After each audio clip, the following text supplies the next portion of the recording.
Assalamualaikum warahmatullahi wabarakatuh. Halo semuanya. Perkenalkan, saya jadi kami dari kelas 12 MIPA 1. Hari ini akan mendiskusikan soal tentang perkembangan ekonomi masa demokrasi terpimpin. Sebelum kami memulai diskusi kali ini, perkenalkan nama saya Devina dari absen 8. Saya Maulidia Wadzifa, nomor absen 18. Pertanyaan yang pertama, apa yang menyebabkan bubarnya demokrasi terpimpin?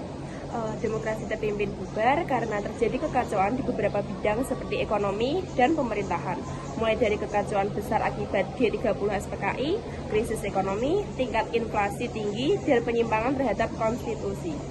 Pertanyaan yang kedua, dari banyaknya ciri-ciri demokrasi terpimpin, coba sebutkan salah satu ciri-ciri dari demokrasi terpimpin.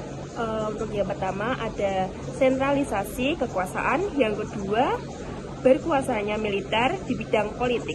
Pertanyaan yang ketiga, mengapa pemerintah pada masa demokrasi terpimpin memperbaiki kondisi ekonomi? Karena pada saat itu ada banyak sekali masalah-masalah, antara lain yang pertama cadangan kas uang negara kosong, yang kedua uang Jepang banyak yang beredar, yang ketiga unsur inkonstitusional atau penyimpangan konstitusi UUD 1945 yang memperparah kondisi negara, serta banyaknya pemberontakan dan gerakan ekstrem, misalnya PKI, APRA, dan D1, D2. Pertanyaan yang keempat, apa yang disebut dengan sistem pemerintah demokrasi terpimpin? Jadi, demokrasi terpimpin adalah sebuah sistem pemerintahan yang menempatkan seluruh kebijakan terpusat kepada pemimpin negara. Pertanyaan yang terakhir adalah suatu organisasi massa yang memperjuangkan cita-cita proklamasi dan cita-cita yang terkandung dalam Undang-Undang Dasar 1945 disebut Front Nasional.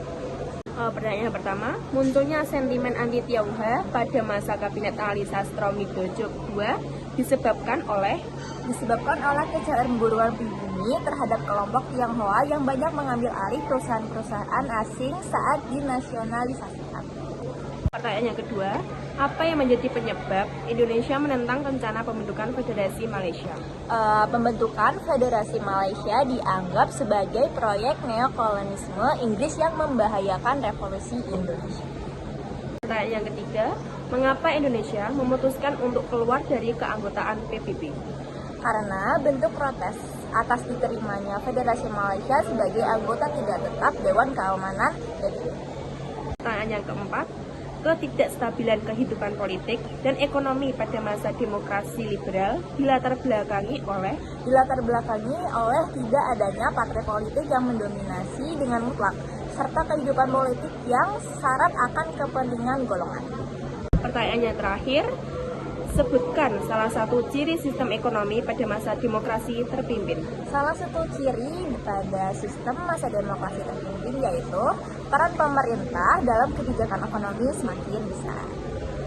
Sekian diskusi dari kelompok kami. Mohon maaf apabila selama pembuatan video masih terdapat kesalahan kata.